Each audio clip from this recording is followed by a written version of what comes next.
The following episode of Dad vs. Daughter was made possible by a contribution from Hachette Board Games. Hello and welcome to another episode of Dad vs. Daughter. I'm Tim the Dad. I'm Megan the daughter. Megan, let's step back in time. All right, we are going to play today Middle Ages. This is from Studio H. Yes, this is a re-implementation of Majesty for the Realm. Mm-hmm. So what we're going to do is we're going to actually play through this. We're going to take what we think, and then we're going to give you a really good side-by-side comparison between the two versions. So let's just get it to the table and check it out.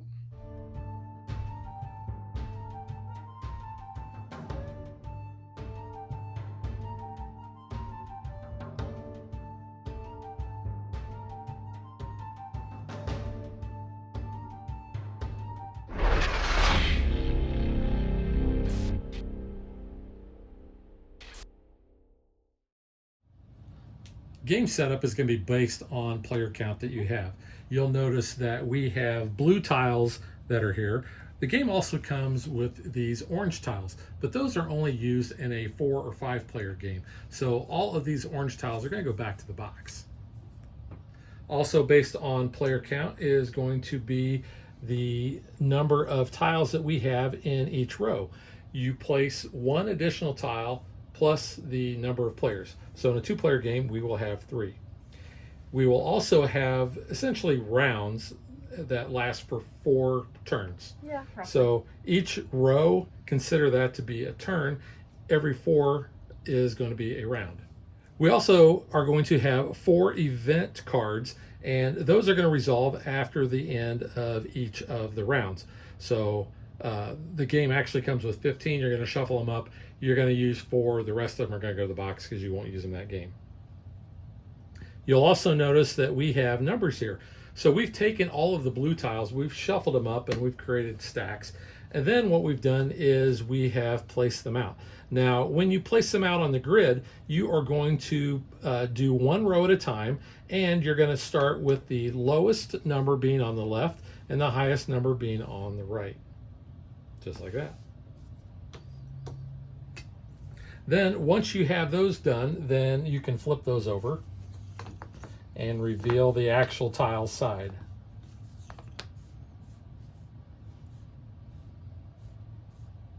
Now we are each going to have a fiefdom board, and they're identical. But Megan, do you want to kind of walk through what each one of the fiefdoms are? Okay, so that is your field. So you basically gain a coin for each farmer. Your mill is all players with fewer mills than you give you 2 coins. And a fun little thing, if you notice the little banners beside that, that is every player color but your own. Yes. So that's kind of a fun little touch they added.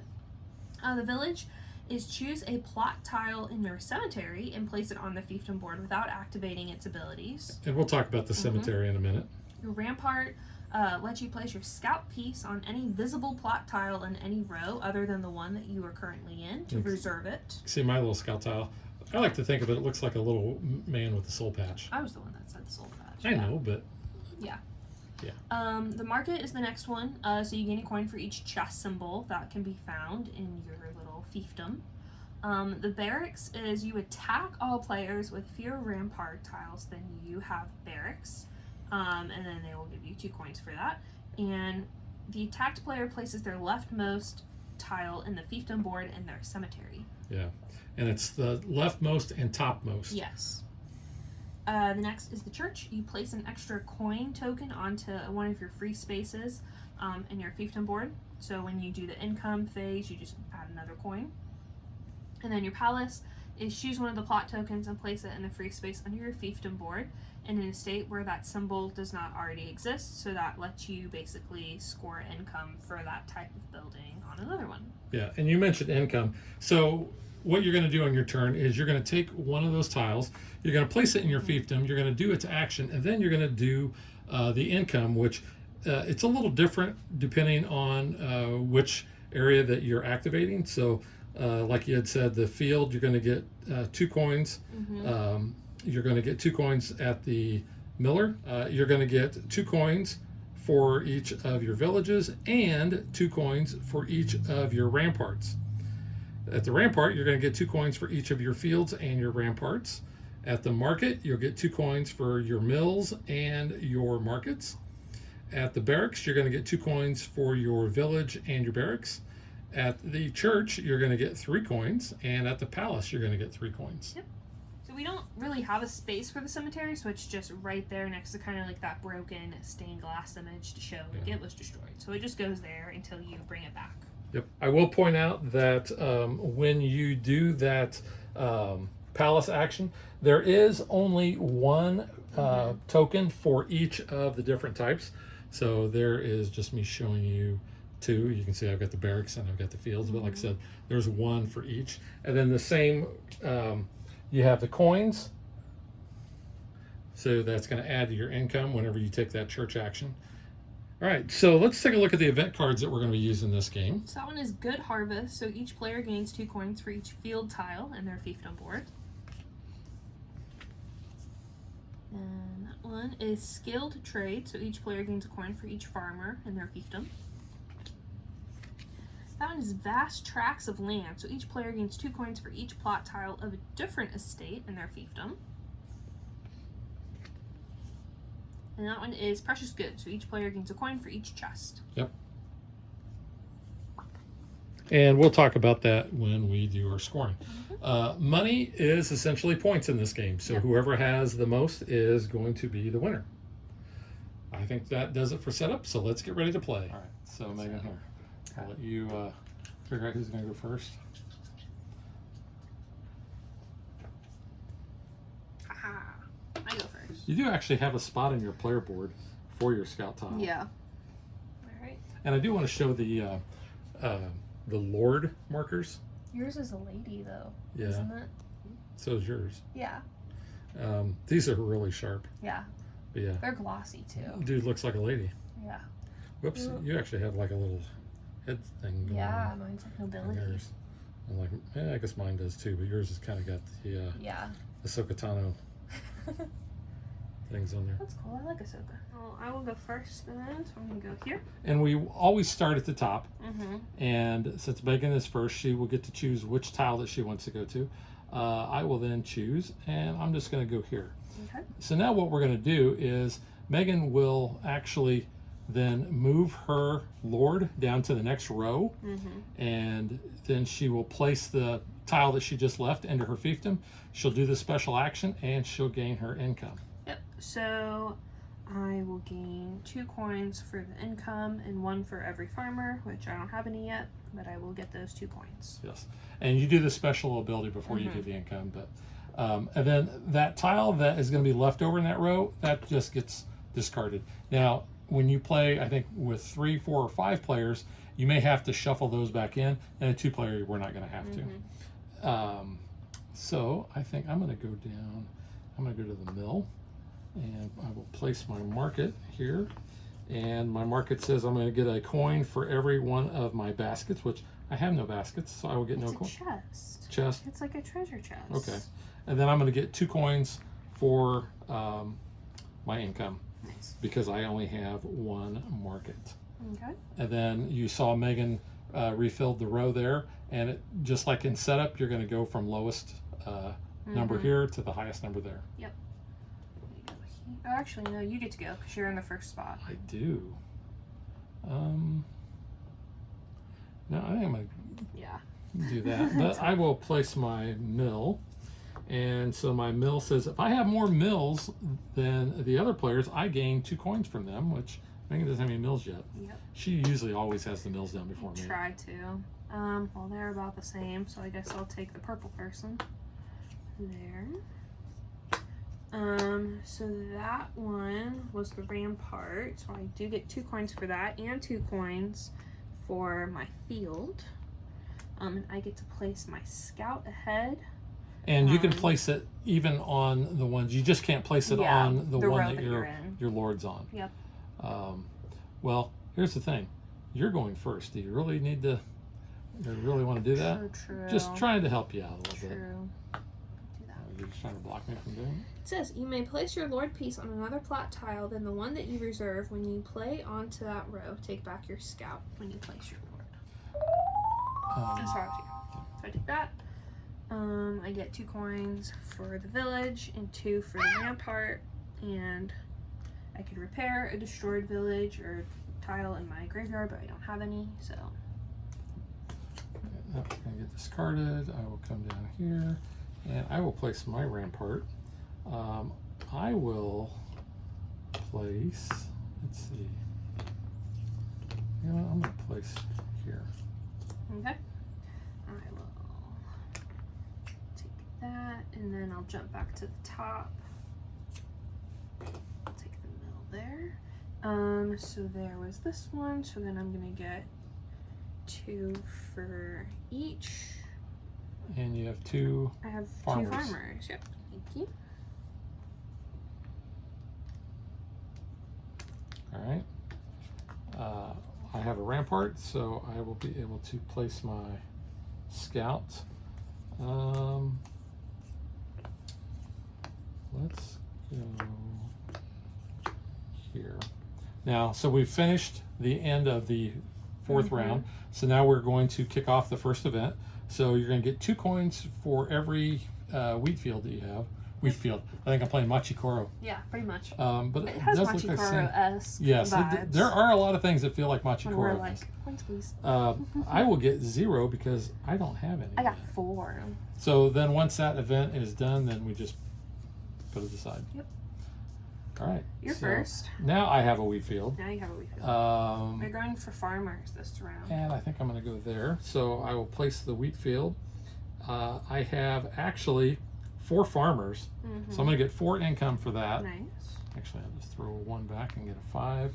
And then I'm going to get 2 income for my 1 tile. Good job. Okay. I'm gonna go here. Take the mill. We are tied at the mill, but I will still get 2 income for that. Was that down by the old mill stream? Sure. All right. You are first because Yeah, I'm first. you are the furthest to the left. I don't know if we mentioned that, but yeah. Yeah. Whoever's furthest to the left, then it takes it first 1, turn. 2, 3. So that's 6 there, and 2 farmers. You do it backwards. I'm just It once doesn't I really place matter. it, I'm though. like, here's my thing. So yeah. Okay. Yeah. All right. That one's gonna go away. I'm gonna come down to here. Whoop, Oh, that was my yours. tile. Sorry, I'm That was sorry. my tile. So I'm gonna place You don't my. get that one. I'm gonna place my palace, which is going to allow me to take one of the special thingies over here. Wow, I'm not really sure what I want to take. I think I'm actually going to take the mill, Okay. and I can place it anywhere where that mill It's not icon there. doesn't already show. So, I think I'm going to place it right here in my barracks. Nice. All right, so You're first. back to me. Yep. I think I will. I don't have any of those. I have 1. So let's go here. And I will place my barracks. So what I'm going to do is I'm going to see if I have more in my barracks than Megan has ramparts. Or is it? So I only have 1 barracks. Megan has 1 rampart, so she's actually, I don't Yeah. get to basically greater than. get 2 coins from you. But I will do my income, and I will get 2 coins per barracks, villages, which I have none, and mills. So I'm going to get 4. Nice. Go there. Take this one. So I'm gonna gain 3 income for that. I get a coin. I'm gonna put my coin over in my mill. All right, I'm going to go there. I will take my village, because it takes a village. And I don't have anything destroyed in my cemetery, so I'm not going to do a restoration. But I would get 2 points for every village and rampart, so 2, 4, 6. Nice. So I'll just throw 4 ones back and take a 10. And cash those in for a 10. That one goes away. This one comes to me. Okay. is 2 coins per, what did I say this one? Market, I think. That's the market. And the mill, so that's 4. And then I get a coin for every chest. So 1, 2, 3, 6. 4, 5, 6. Yep. Nice. And that was the end of Yep. that one. So now we're going to get a coin for this event card per farmer. So I have 4 farmers, so I will get 4 coins. I have 2 farmers, so I need 2. And that event card is done. Okay. All right. You're up. Europe. It's the final countdown. Final countdown. I'm going to go down here to that barracks, but I'm going to place this field, and I will get a coin for every farmer. I have 4 farmers, so do that. And my income is I'll get 2 for each one of those, so I have 4. I don't have anything there yet, so we'll do that, because if you don't have a spot filled, you lose 10. Lose 10 points at So the that end of the could game. be a swing there. Then I had another mill. So that is 1, 2, and I've got more than you. You always have more mills 2, than me. please. Yeah, just like You? Machikoro. And then I get 3, 6 total coins there. All right, I'm going to go down to the church there, but I'm going to place my barracks. So I have 2 barracks, and you Got have 1 one. rampart. So that's going to destroy that. Yep. Goes to your cemetery. Not only do I destroy your building, but I get 2 coins. Thank you. Yep. That's usually what happens. Megan gets me with the mills, I get her with the barracks. Oh, missed it. Oops.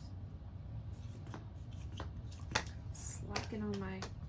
And the Yeah, rule book dude. actually says designate 1 player to handle Yeah. putting the tiles out. Oops.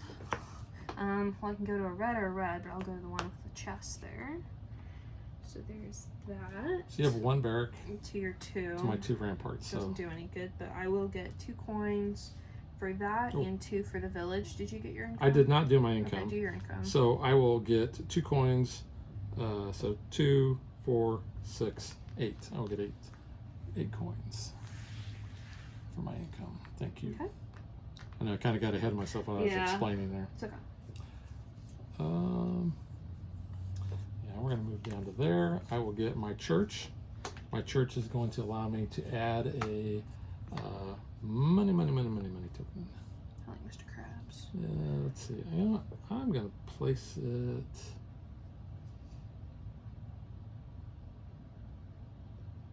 I'm going to place it on my market. Okay. I'm gonna go there. Alright. So that was another barracks. I'm at, barracks. I'm at 2. I'm at You're 2. 2, so nothing. Did you get your income? Get 2 for that, and then 2 for my village. So there's that. All right. All right, I will take my rampart and I will go up to there. So my rampart is going to allow me to place this.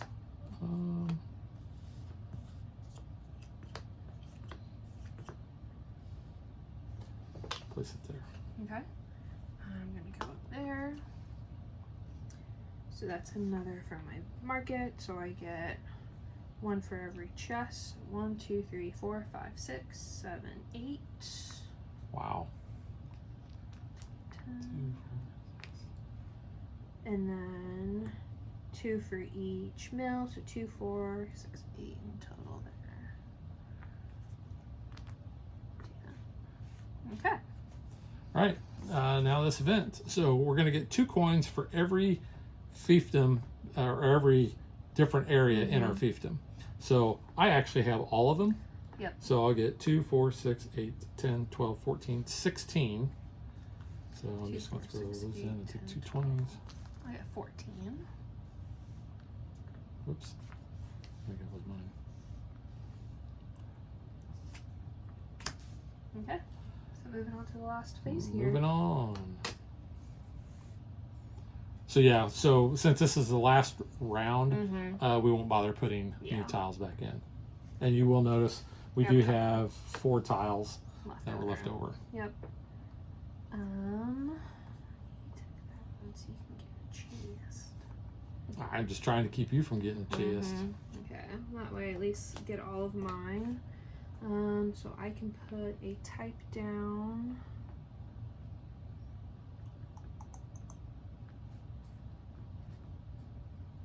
I will put. You took the middle. Okay. I'll put a field. Field down. And then I get 3 income for that. Okay. All right, I only know where I'm going because of my scout. Mm-hmm. But I will place a market down, and the market's going to give me a coin for every chest. So I get 1, 2, 3, 4, 5. Yep. So I'm going to get 5 money for that, and then my income is I'm going to get 3 for every mill and market. So I have 1, 2, 3. 9. So yeah, so 9 for that. I would just throw that in, take a 10, and I'll color up, and there is 50. Nice. I like how these are like gems and like diamonds. Higher you get. So you're up again. I am up again. Where do I want to go? Don't think I really need that. Either one of those you're going to get things for. I think I will go here.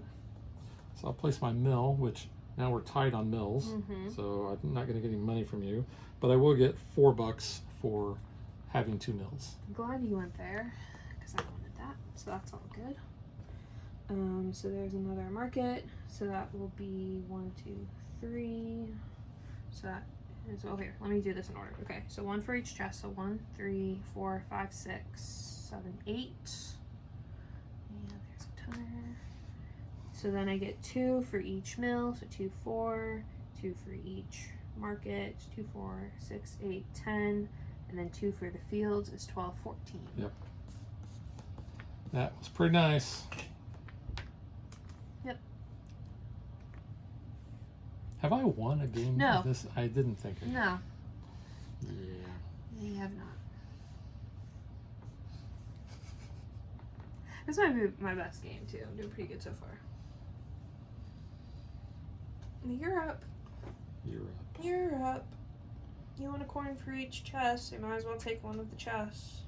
Probably a mill, so you have more than me. Well, I don't have more than you, but oh, Yeah, you mills will. I will. Yes. Yeah. So I'll take the farmer and the field, and I've got 2, 4, 5 farmers. Yep.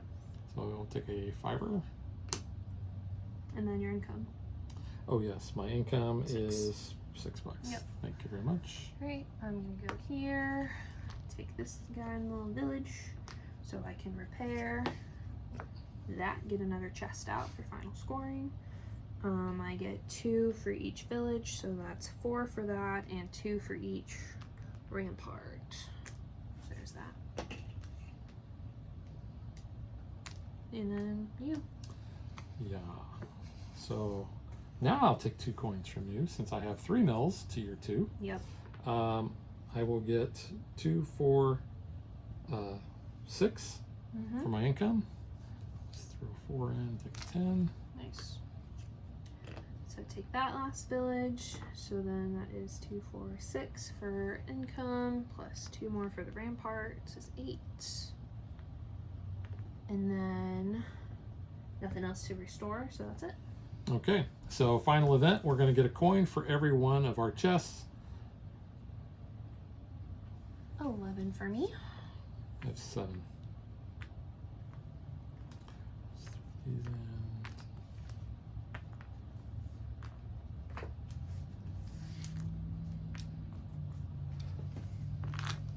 All right, so I ended up with a lot less than Megan. I had 100 even. I mean, that's good. You broke 100. I had 136. Is that your best? Yeah, that's All right. my best. So I guess you're going to get the. I get the thief. You get the crown. Heck yeah. Heavy as the head that wears the I'll crown. take a crown. All right. I like a pretty crown. Yeah, I don't.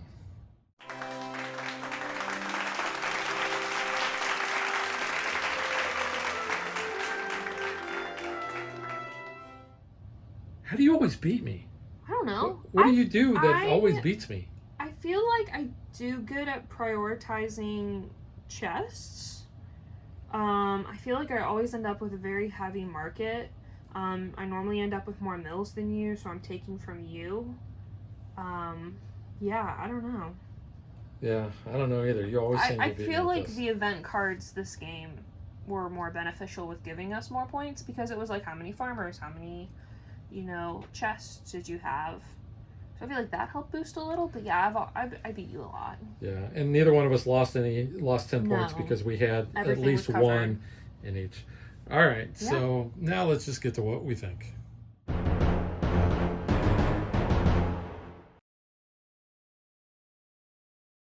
So this review is going to actually kind of be broken into two parts. Yeah. We are going to give you our stand-up review of this game because we are also going to be talking about the comparison between this and the original version, which was Majesty for the Realm, which you can also watch on our channel. Which we did 7 years ago. Yes. So it's been a while. So prior to filming this, we actually went back and we played this, but getting a little ahead of ourselves. So let's talk about this. And Megan, since you won, I'm going to let you go first. I really like this. I think it's a fun little game. There is some, strategy to it. I really like, the modular aspect of it. I think that's really fun. I don't want to get too far ahead either because I have a lot of pros and cons with comparing it to Majesty. Which, for the record, we both really like Majesty. Yes, I mean it's a very solid game either way. And I'll be honest, when we saw this at Gen Con last year, you're like, oh yeah, it's like Majesty, and I was like, what game is that? I don't remember because it had been 6 years ago at the time. So I was like, I don't remember this game. And then as we started playing this, I was like, okay, it seems vaguely familiar. I kind of remember it. But no, I really enjoy this game. I love the artwork. I think it's really cool. I like how every tile's a little unique with something going on. I really like the event card, so it kind of gives you something to prioritize when you're, kind of doing your drafting up here. I think that's interesting. I like that, depending where you go, depends if you're going first or if you're, prioritizing that space for the next draft, or if you're just trying to go for, whatever strategy you've got going on in your little fiefdom here. Yeah, no, I really like it. Yeah, I like the gameplay. It's actually a very simple game. It really is. Yeah, it says 10 and up. I think that's very accessible. Essentially, on your turn, you're drafting, you're placing, you're activating, you're doing and getting what you income. need. All of the symbols are pretty easy to understand what you're doing, so I don't think any of the iconography is going to be confusing, and if it is, the little rulebook's very good at breaking down all the event cards and everything. So I think that's pretty handy. It is only a 7-page rulebook, and 2 of it's just examples of a turn. I know we showed that off a little in our unboxing, but yeah, it's very simple. There's really not much to this game. Yeah, and it plays super fast, yes. like you saw there. Especially for us when we're just moving and grooving, we're doing it. A higher player count, because this does go up to 5. It could take a little bit longer than your 30 minutes, but maybe a little bit, but not a lot. I can't see it taking more than 45 at all. So let's talk components. So I think the components are really cool. These, I don't know if you call these screen printed. Well, they heat transferred. They're stickers, but I know they're not. But they're already on there. They fit. Yeah, we didn't have to do any of that. And again, they're all unique pieces. So here's your other ones. I do like that. And I think we did show these off in our unboxing. But there you can. They're all very cool, unique characters. They're not just here's a colored meeple or a block or whatever. It's adds a little bit of charm and whimsy to the game. Yeah, and like I said, they showed they're double-sided. So yeah, but they're nice and glossy. They're thick. They're not gonna. Sometimes they do fall over if you're kind of not paying attention to them when you put them, but they're good. Like I said, the little scout things look cool. Yeah, one's like a star sunburst. What's the other two? Fury. Yeah. Yours looks like a very common symbol that we see in things. Very much so. There we go. Oh, we missed a horsey. Oh, there's the horsey. You can see. I'm sorry. Let's see. There we go. That guy's got a bird, that's why, because I don't like birds. He's got a bird? On his shoulder, he's got a bird. Yeah. He wants his bird. Is it a Memphis? That's a stork. Yeah, these are really cool. Mm-hmm. Again, they're double-sided, and like you said, they're kind of glossy. Yeah. But those look really sharp. The tiles themselves, they're thick. They are thick. You can see how thick those are. The numbers on the back are very clear, easy to read when you're sorting through them. And it's actually, that artwork is kind of cool. That both, and the orange and the blue. But the art on the tiles is really cool. The iconography, because this is really language agnostic. But the iconography is real easy to read and see. I really like, again, with your artwork, how it continues through as you build out your fiefdom. You really see, like, here you're building out, your kind of like old, your homestead kind of. You got your mill, you got your little river lake that flows through it. How easily I can do this. Yeah. The fact that everything stays together. Look at that. Look at that. Leaning Tupper there. And then, but yeah, let me zoom in a little bit just so you can see this a little bit better. There you go. Yeah, so you can see that. Kind of got like your castle wall here. Which it does actually make sense, because you've got your fields out here and your mill. You've got a river, because your mill needs that. Yep. Then you've got, your village. Little village. Then you've got basically your wall. And then you've got your market inside the wall, your barracks, your church, and then finally your castle. So it makes sense thematically. Yeah, I really think it's cool. Again, this, is pretty much going to be a little bit more standard, just because it's, you've got like a little turret or like a little guard hut. Yeah, for them. But I really like the market tiles. I think they're very cool, like the different stalls. You got some little festivities. I know, like on mine, you've got like I don't know the best word for it, but an Esmeralda type character. Esmeralda? Yeah, from like Hunchback. Oh. But I think that's cool. You've got, little market stalls and stuff. So yeah. Yeah, that looks cool. I think it's cool. I even like the little houses here. They're all unique. The points, or I guess you would call these currency. Or, yeah. They're just okay. In fact, coins, rubies, diamonds. Yeah. This is probably what I consider to be the weakest of the components. And show you there.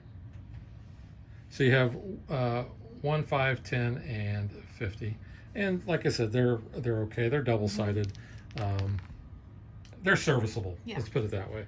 The other little tokens that we have, like I said, the money and the other icons. Plot tokens. Yeah, they're double-sided as well. They're thick. They're as thick as the other stuff that we have. They fit into, the little spots on the board, which I think are nice. Those are very nice. Everything fits perfectly into their grooves, so that was really good. Plus, you've got a bunch of tiles. Like, here's all of the tiles that we did not even use in the game. In fact, I don't know that they're showing up because I'm zoomed in, so let me fix that. So you have all these other tiles that were discarded during the game, and, we still had some left over. Plus, we have those orange tiles. Now, obviously, there's more blue tiles than there are orange tiles. And now that we're looking at this, we'll show the insert off a little bit too. You actually have a delineation in the insert. Your blue tiles go here, then you've got kind of like this bump, and then you've got the orange tiles. And everything fits perfectly. The stuff is not going to move. This is kind of the wonkiest looking insert I've seen because of the different sections and such, but it works. It does work. Again, we still have half a baggie of, these coins, rubies, that we didn't even use, so we've got plenty of those. You have 15 different unique event cards. We've played through all of them. Yep, and we've showed these off in our unboxing, but just kind of real quick. But again, you've got some replayability here. Knowing that, all the tiles won't be used, at least in certain player counts, or you're going to be adding different tiles and more. Some have different icons than the others, if you're having like the chest or the farmer and stuff. So yeah, very, very different strategies too with how you approach each game based on those event cards. Black Plague. Yeah. Black Plague. It specifically says it is the Black Plague. Yeah, where it destroys buildings that you have, which is really kind of... Yeah, I did like that there were those type of cards. There was like, there's an earthquake that takes off your ramparts. There's the Peasants' Revolt, so they come after your restoration, like your palace. Yeah, expensive ceremonies, so you're basically getting taxed and stuff. There was the Barbarian Invasion, which featured the longship, and I said this is very pro Anglo-Saxons here, because obviously we don't like the The Norse Vikings from up north are coming and burning and pillaging our village. And we actually had this as the first event in one of our previous games, and nobody was taking the mills and that's a strategy. And the fields. If you know that's going to get destroyed, why would you mess with it? Unless you know you're going to go village heavy, because those buildings are going to end up in your cemetery. So then you could bring them back later. But you could. It's a strategy not to take it. It is. But all in all, like I said, the components other than these things here, I think are top notch. But that's a minor thing, really. I mean, we even looked, we could have upgraded our bits if we wanted, because you have some different coins that we could have used. But they're very serviceable. I mean, obviously you can tell exactly what number is on those. It's not hard. And I do like, you know, the values of 1, 5, 10, 50. I think that's a good increment for these. So this game as a standalone game, I'm giving 2 thumbs up. 2 thumbs up. It's definitely getting at least an honorable mention, but it's going to be somewhere in my Game of the Year review. Yeah. I can guarantee that. This is a good... I don't know if I want to call this a filler game, because while it is a fast game to play, there is a little bit of a setup and put away than what your normal fillers are. I'm going to call this a light game instead of a filler game. It's definitely not. I mean, there is some strategy to it, but it's not going to get you too thinky and get you bogged down. I think it's kind of a chill game, and I don't know if it's because of like the puzzle like aspect. I'm like, oh, I should have a cup of tea and, you know, kind of enjoy playing this game. But yeah, no, I really enjoyed it. It's easily accessible, and yeah. All right. Definitely recommend this one.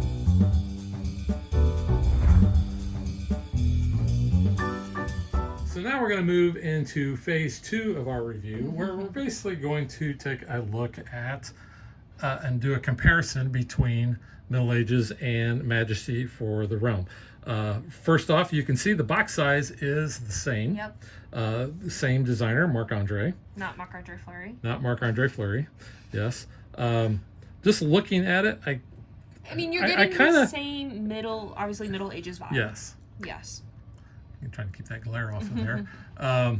You know, obviously they're very different styles. I don't know that I like one over the other. I do like the stained glass. I think they're both cool. You know, relevant in your player board, the stained glass looking aspect. But yeah, I mean, you're in the same realm. It's a fantasy, like, Middle Age time period, so. So that is the comparison of the cover art in the boxes.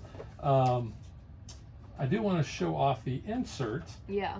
So I'll bring this back into play. So we just showed that one off. So this is the insert for Majesty. So you can see we kind of got a plastic insert.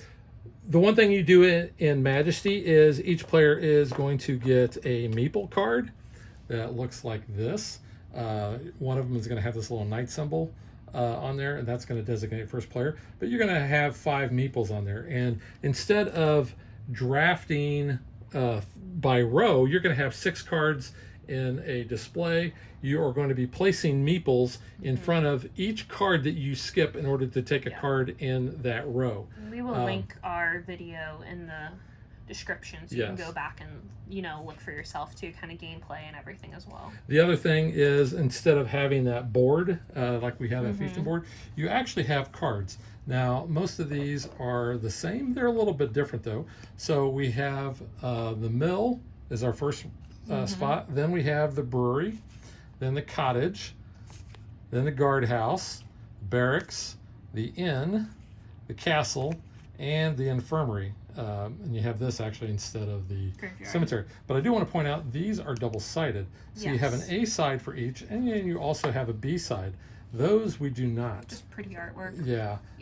And you'll notice that these on the B side are a little bit different. In our video for Majesty, we actually played through and reviewed both sides. So if you want to find our thoughts out on that, you can check that video out. But I did want to show that off. The art, I do like the art on these cards. They don't stay together in your little row like these do, because these all interlock. But the art does continue on. It does. With those cards, so that's kind of a cool thing. And talking about the insert, you actually have a lot more kind of wasted space. Yeah. You do, like I said, you use the meeples. These are little small meeples. They're all white. Yeah. And the cards. And I know you're not a fan of little cards, and I'm not really either. It depends on the game. You know, for like Ticket to Ride or something, I guess it's fine. But for this, yeah. Because in Majesty, you're actually placing people in those different buildings. Placing them under, yeah. Yes. Where the difference is here you're building the buildings, here you're slotting the people into the Correct. buildings. Plus, you don't take income in this. Yes. So it's a little bit different. But they generate points. And you also have dual cards, too, some of them. Not all of them are, but there's a fair amount. But you can see the different art on those. And I remember liking the art quite a bit. Yeah, I mean, it's cool. My thing was, though, they're not unique. So Correct. Each red card is the same red card. It's the same art style. Where here, at least on your tiles, it's a little bit different art. And in that game, too, you have basically two sets of cards. You have the ones and you have the twos. Based on player count, tells you how many of the one cards you're going to use after you shuffle them up. In a two-player game, you only use 6 of these, and that actually makes it your first 6 cards in the display. And then you use all the rest of the twos. But yeah, I'm not as much of a fan of that. Like I said, when we first did Majesty, really liked the game a lot. Middle Ages has replaced it. Well, yeah, and this was something I said too, because, you know, after we played through this and we went back and played Majesty, I was like, yeah, like, I remember liking it, but obviously Middle Ages is better. But then we really started looking at, okay, let's, you know, think about this, you know, component-wise, gameplay-wise, what makes Middle Ages the better version of this? I kind of grilled you on that. You did, but they were solid questions. I wasn't offended. I wanted you to articulate what it was that you liked better about Middle Ages over Majesty. There's a lot, I think. And I think it's just upgrades that have came from over the years. And this was something, you know, I said, they give you a bag of plain little white meeples. I said, this feels like an older style game. And what I meant by that is I feel like, you know, as we've moved on in the past, you know, 5, 6, 7 years, you don't really have a lot of games where it's just, here's a very standard, you know, meeple or a cube or something. You have kind of the more unique player pieces and stuff and components. I think gamers have come to expect that in their game components. And that's why people upgraded bits in the first place, because you kind of want something a little more unique and special, not just a, you know, we found this bag of meeples in the back, let's toss it in and use it. Not to knock it, it's serviceable for the game, it works for that version of having to drop the little meeples and all, but, I mean, that's something I'm like, that just kind of felt like an older version or almost kind of prototype-y type game. And 7 years ago, that was fine. Yeah. So that's definitely shown, you know, how we've progressed as the gaming world. And I'm not saying it's bad now. It's just that when you're comparing basically the newer version, I like the fact that they've kind of moved beyond that. But going with components, and we both said this, the coins. That was something I really enjoy. This really sets us apart. And it's kind of funny because I think Splendor... Well, that's exactly what I said, and you said it's the same designer, so it kind of makes sense. But different publisher. Yeah. So here are the different, I'll call these point tokens, I guess. Yeah. There you can see, oops, let me try to get that so it's not glare. So you have 1s, 2s, 10s, 50s, and 100s, and all the 100s are actually different. But these are nice plastic coins. I like, you know, they have the stickers already on there. Yeah. But they look sharp. I really like these. In fact, when you compare these to like these plastic ones, well, they're cardboard. Or the cardboard ones. When you compare the cardboard to the plastic, I mean, it's no contest. But, these look so much sharper. I mean, too, you've got the sound of like a coin. And I think that, you know, when you're kind of playing, I think that adds a little something. It's the tactile aspect. My only thing was when we did play with Majesty, I hated having the 2. I wanted the 5. And I'm not really sure why they went, got ones, and you don't have very many ones. Some of the cards were like 2s or 3 points, so I guess that was where they were getting them. But you know, when you play Middle Ages, I did enjoy the fact that it was a 1, 5, 10, 50, not a 1, 2, 10, 50, 100. Yeah. So I did like that. But I really like those coins over that. And I'm going to tell you this right now. If I was going to keep both of these, I would probably cannibalize the coins in this to put in there. However, I don't like to do that because this is a good game in its own right, and it's going to find a new home. Yeah. We are going to keep Middle Ages, and Majesty will be going out. Yeah. Now, if you already own Majesty, do you need to upgrade? It's going to be a personal preference, and I definitely think I say that about a lot of stuff. I mean, I think Middle Ages is the better version of this game. Yeah. I think if you've played Majesty a lot, it's one that, you know, hit your table pretty frequently. I think getting Middle Ages is that little upgrade. It's about time. I mean, Middle Ages has been out or Majesty's been out for a while. You know, bring in something fresh, kind of revitalize it. Probably like we're going to pass on Majesty to another gamer, introduce it to their family and friends, and kind of share it on. So this is what you do. Yes. If you have Majesty, regift it. you buy Middle Ages, you hold that one off. You invite those friends of yours, you know, the ones that they're not really gamers, but they like to play games. Your friends. You teach them Majesty. You get them to like that. This is your Tuesday night. And then you say, hey, guess what? Why don't you keep this? I've got a newer version. That way, when we play at your house, so that I'm not the one hosting all the time, but when we play at your house, you can bring that one out and we'll play it, and it'll still get played. Yeah. I mean, this came out in 2017, Majesty. We didn't get it to the table, you know, until about 2018 by the time of filming it. But, I mean, yeah, it's time for an upgrade. So I agree. I like it, too, that it's not just here's a new, like, we've got new art and new components. It has a little bit different gameplay. Well, yeah, they've changed the gameplay, not substantially. So, I mean, if you know Majesty, you're going to know Middle Ages pretty easily. Like you said. I liked the gameplay better in Middle Ages. Yeah. Instead of, you know, putting people into your buildings, you're putting the buildings into your fiefdom. But I felt like, I mean, there's obviously a different strategy when you're playing Majesty because you're using those little meeples to figure out, you know, how many do you want to use to, you know, get to that card. But I feel like with Middle Ages, there's a strategy of how you want to draft.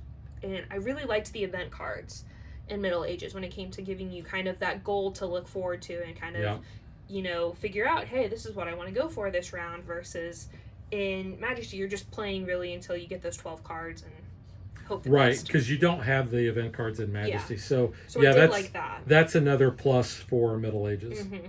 But, like I said, there's nothing wrong with Majesty. No. But, like I said, we're going to keep Middle Ages. That's going to be the one we'll be playing, you know, going forward. Yep. All right, so that is Middle Ages from Studio H, and we will catch you guys next time. Bye. Thanks for watching our video. We hope you enjoyed it, and if you did, click that like and subscribe button. You can also follow us on social media like Facebook And Twitter at DadBeDaughter. and if you like what we do and you want to support us, you can visit our Patreon page. So thanks for watching. Thanks.